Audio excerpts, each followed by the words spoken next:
Sa lahat, mapagmahal. Mukhang kumpleto na ang buhay niya, pero gaya ng kasabihan, walang perfectong buhay sa mundo.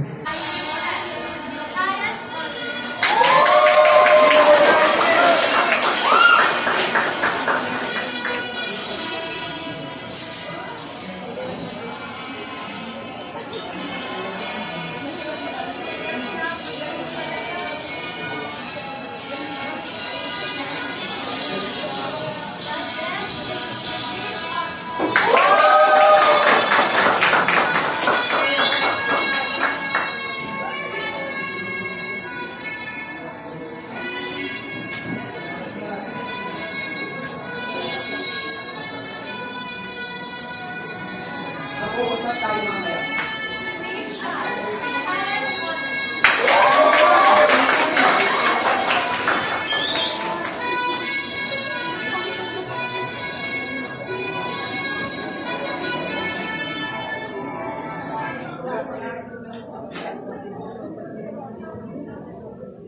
Congratulations to all awardees for first semester of school year 2024-2025.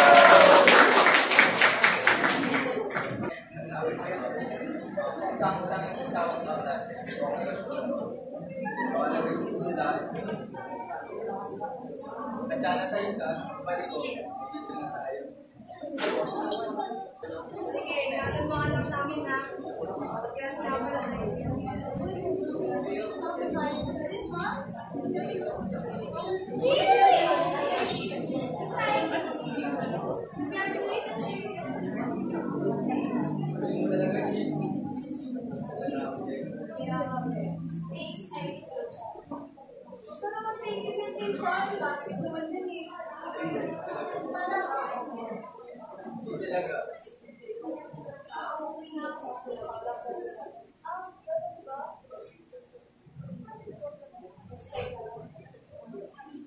Congrats na, kung galing-galing mo talaga, manang-mana ka sa akin. Thank you, pa. Thank you, kuya.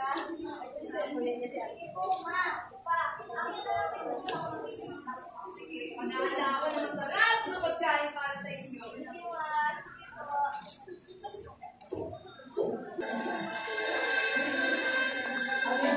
Honor lang. Patay ko na kaibigan mo sa English. Apakahina naman ang kote mo. Lumayas ka sa paningin ko.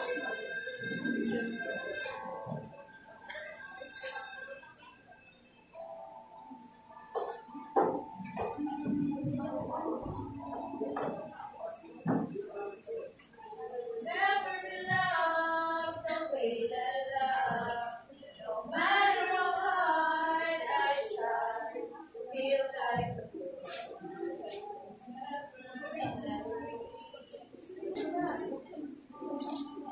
Mike! Ano na naman to? May babae ka na naman? Ha? Mike! Pinagbigyan ako ng una! Mike, umulit ka na naman! Ano bang pinagsas? Huwag ka na mag-deny! Mike! Mike, pinatatahan mo! Alam mo ba kung bakit paulit-ulit ko itong ginagawa? Dahil nagsasawa na ako sa boses mo. Rinting-rinting na ako. Please. Ayaw ko na. Bahala ka na sa buhay mo.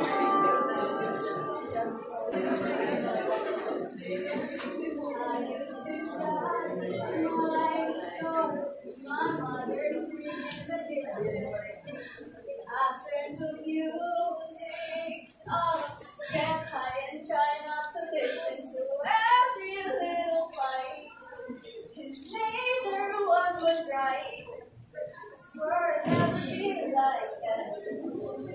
I was just a kid back then. The older I get, the more that I see. My parents aren't heroes, they're just like loving me is hard. It don't always work. You just try your best not to get hurt. I used to be mad, but now I know sometimes it's better to let someone go. It doesn't hit me yet. The older I get.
Sana sinabi mo, para di na uminig ang puso ko muli. Sana sinabi mo, para di na umasa, tayo ba sa huli?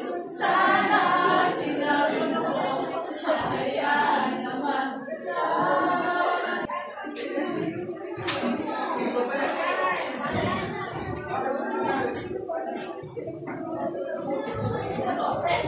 Ang kabalang-kabulungan sa Irish! Ano hindi sinasadya? Kita ako! Nandun ako! Saka kumukuha ng kakapal ng mukha ka?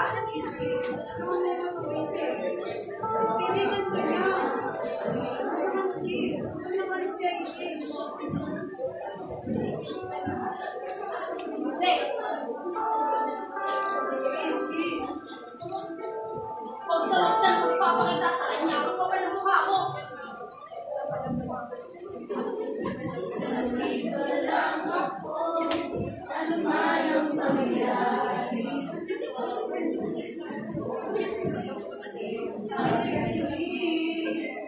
Ang maligaya na karaan. Hindi niya namalayan na kanina pa pala siya tinatawag ng gulo.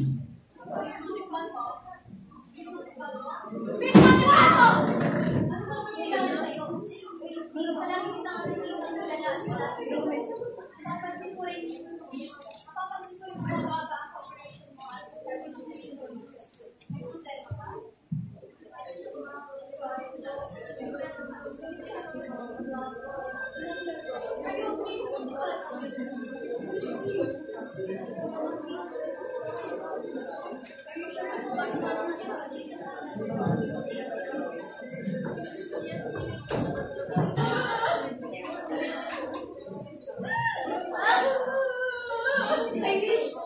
Bakit umiiyak? Nangyari?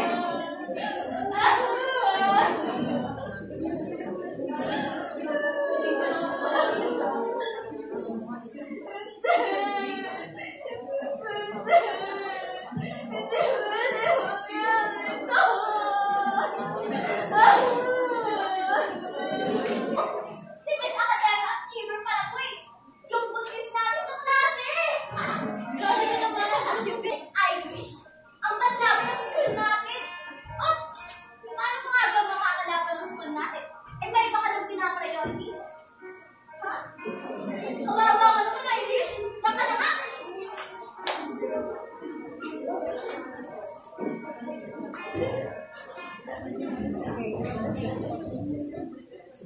Narinig ni Irish ang mga sinabi ng mga babae. Nakita niya ang mga estudyante sa paligid na nagkakwentuhan, nakatingin at tumatawa sa kanya. Dahil sobrang pagkalito, tumakbo si Irish hanggang sa makarating siya sa rooftop.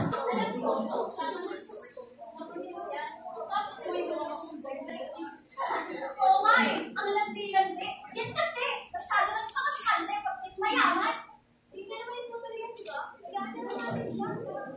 Nagdadama lang yan eh. Saan kumawa ka dyan? Kaya kasi. Madami ka lang. Wala ko na yung tumalis sa kutsi. Pinagpawan lang sa akin.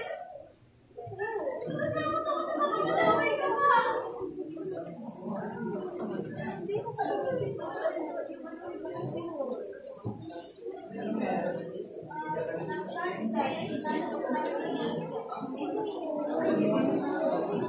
Irish, nasa rooftop!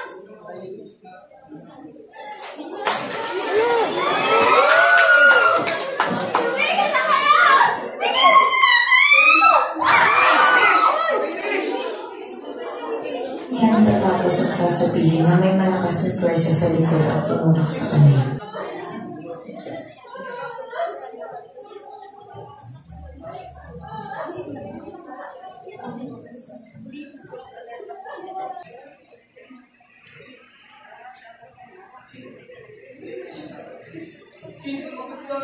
Sir, wala na si Irish. Nagpakamatay siya.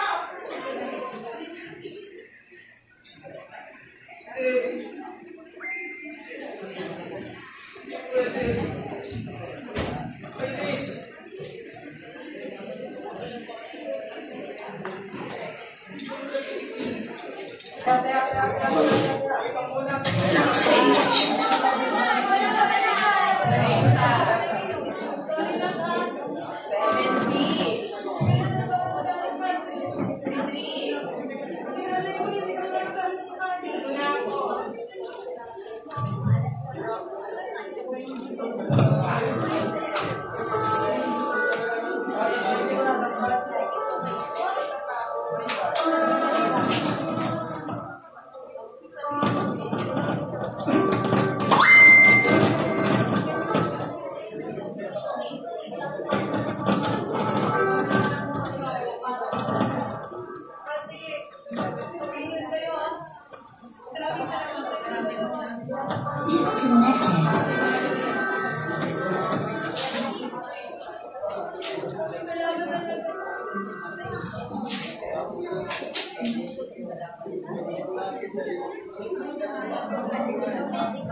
Papa! Hindi na maaari! Ibibigay si Irish!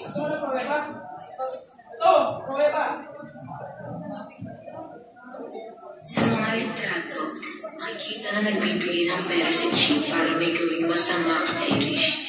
Nakita rin dito ang pagtulong ni Chi kay Irish mula sa lupa. Galit na galit ang mag-asawa sa kanilang nakita.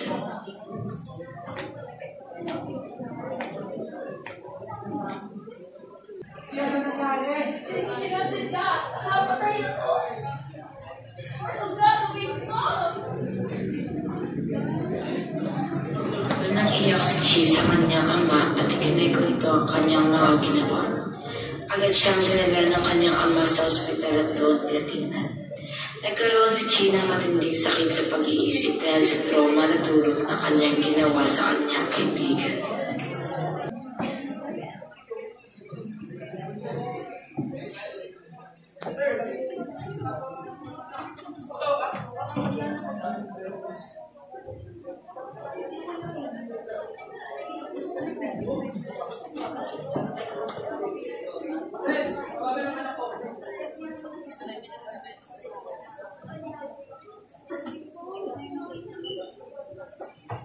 Sir, Miss Monteval ko.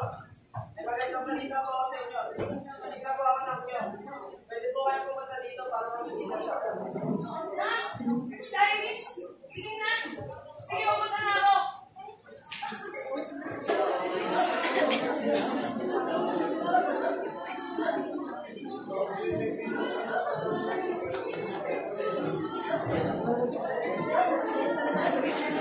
Sa araw na iyon, kasabay ng saya dahil sa pag-gising ni Irish ay ang kalungkutan at buot na naramdaman niya dahil sa pagkawala ng kanyang bibi at sa pagtataksil ng kanyang kaibigan. Makalipas ang ilang linggo, pwede nang umuwi sa Irish at agad niyang gusto makita ang dating kaibigan kung malaman ang totoong dahilan.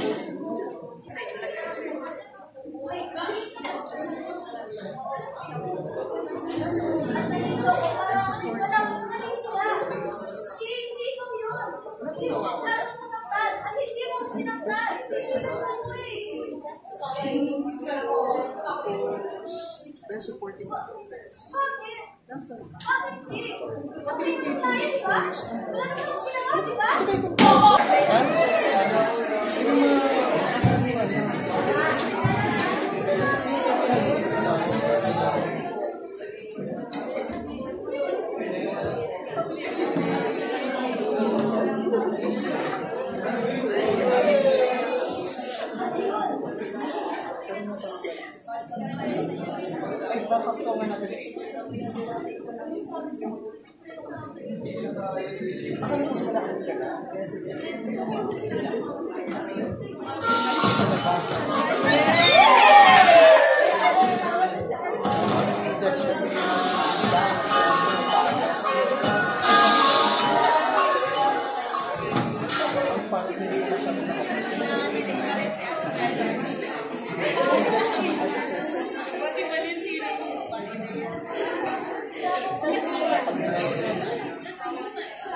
Lalagyan ng mga sa para na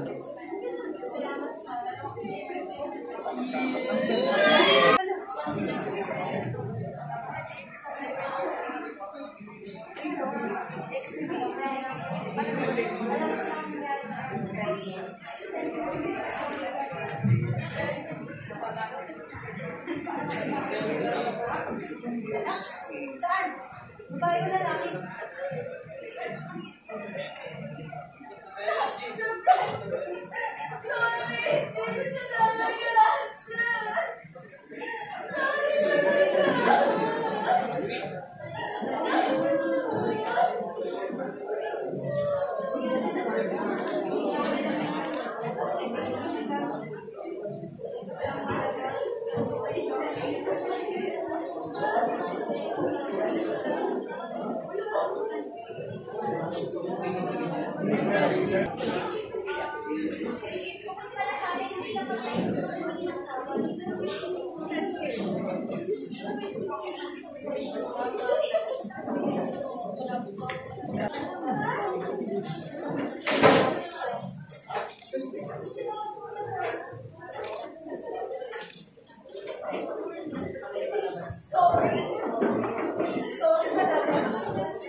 Higpit silang nag-iwan habang si Shai na nasa gilid ay nakangiting nakatitig sa kanyang mga kaibigan. At doon, nagkapatawaran ang lahat sa isa't isa at nangarap na ang bawat isa ay buong pusong makawala sa mga trahedya na nakaraan. At ang sakit na nadama noon ay maghilom na.